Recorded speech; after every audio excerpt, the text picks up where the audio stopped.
రుణాన్ని వినియోగించుకోవాలని చెప్పేసి కూడా మరి నిర్ణయం తీసుకోవడం జరిగింది. దీనికోసం చేసిన ప్రతిపాదనని కేబినెట్ ఆమోదించిందని చెప్పేసి మనం చేస్తాం. నెల్లూరు దిగదర్తి, చిత్తూరు జిల్లా కుప్పం.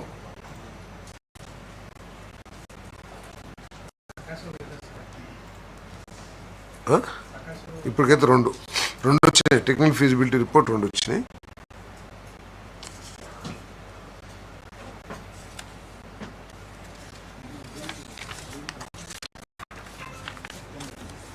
నారావారిపల్లిలోని 30 పడకల కమ్యూనిటీ హెల్త్ సెంటర్ను 50 పడకల సిహెచ్సిగా అప్గ్రేడ్ చేయడానికి మరియు ఎటువంటి ఆర్థిక చిక్కులు లేకుండా ఇప్పటికే మంజూరు చేయబడిన పోస్టుల స్థానంలో 18 అదనపు పోస్టుల కల్పనకై వైద్య ఆరోగ్య మరియు కుటుంబ సంక్షేమ శాఖ చేసిన ప్రతిపాదనకు రాష్ట్ర మంత్రి మండలి ఆమోదం తెలిపింది. చిత్తూరు జిల్లాలోని కుప్పం మండలం బైరుగానిపల్లి గ్రామంలో ఉన్న సర్వే నెంబర్ 19/1Aలోని 7.74 ఎకరాల ప్రభుత్వ భూమిలో సివిల్ సెక్టర్లో కేంద్రీయ విద్యాలయ పాఠశాలను ఉచితంగా ఏర్పాటు చేసేందుకు కేంద్రీయ విద్యాలయ సంఘస్థాన్ న్యూఢిల్లీ వారికి ఉచితంగా ఆ భూమిని అప్పగించేందుకు రెవెన్యూ శాఖ చేసిన ప్రతిపాదనకు రాష్ట్ర మంత్రి మండలి ఆమోదం తెలిపింది.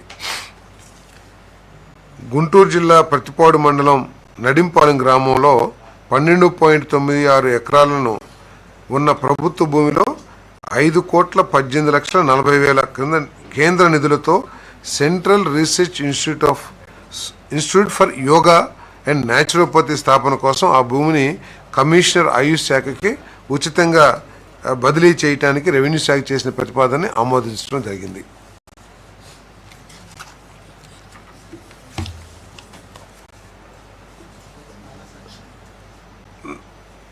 ప్రస్తుత ప్రభుత్వ ఎన్నికల వాగ్దానంలో మొన్న జరిగిన ఎన్నికల్లో కూటమి పార్టీలు ఇచ్చిన వాగ్దానంలో భాగంగా ఆంధ్రప్రదేశ్ రాష్ట్రంలో 62 సంవత్సరాల వయస్సు నిండిన అంగన్వాడీ వర్కర్లు మరియు అంగన్వాడీ హెల్పర్లకు సర్వీస్ ముగింపు రిటైర్మెంట్ బెనిఫిట్స్ ప్రయోజనాలకు బదులుగా అంగన్వాడీ వర్కర్లకు ₹1,00,000, అంగన్వాడీ హెల్పర్లకు 40,000 గ్రాట్యుటీగా చెల్లించడానికి ప్రభుత్వం అత్యవసరంగా జారీ చేసిన ఉత్తర్వులు GOMS నెంబర్ 8 తేదీ 7/3/2025ని రాటిఫై చేయడానికి మహిళాభివృద్ధి శాఖ, శిశు సంక్షేమ శాఖ మరియు సీనియర్ సిటిజన్ శాఖ చేసిన ప్రతిపాదనకు రాష్ట్ర మంత్రి మండలి ఆమోదం తెలిపింది. గ్రాట్యుటీ హెల్పర్లకు 40,000, అంగన్వాడీ వర్కర్లకు ₹1,00,000.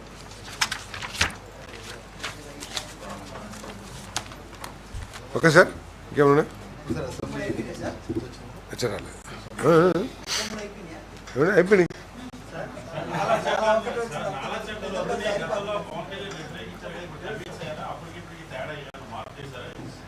ఇప్పుడైతే ఏమి క్యాబినెట్లో ఏమి వ్యతిరేకించలేదు.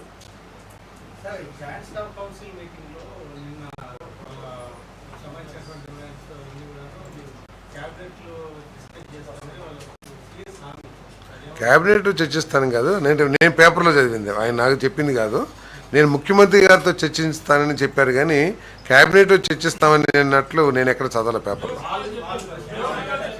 క్యాబినెట్లో అనలా, క్యాబినెట్లో చర్చించాలంటే అది అజెండాలో రావాలి. బహుశా నిన్నే కదా జరిగింది, అజెండా ఎప్పుడో ఫిక్స్ అయిపోయి ఉంటుంది కాబట్టి బహుశా రాలేదేమో. ఒకవేళ అని ఉంటే కనుక మరి నెక్స్ట్ క్యాబినెట్ ఏమైనా పెడతారని తెలియదు నాకైతే దాని మీద సమాచారం లేదు. ఈరోజైతే చర్చకి రాలేదు. ముఖ్యమంత్రి గారితో చర్చిస్తారని పేపర్లో చదివాను నేను, ఏదో పేపర్లో. ఓకే,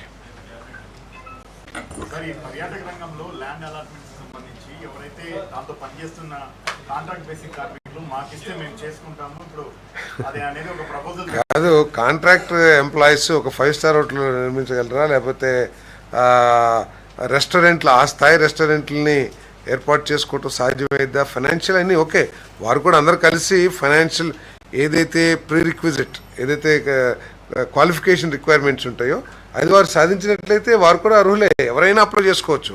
ఇట్స్ ఓపెన్ బిడ్డింగ్, ట్రాన్స్పరెంట్గా ఉండాలనే ఈ అమెండ్మెంట్ కూడా తీసుకొచ్చామని చెప్పేసి మనం చేస్తున్నాను.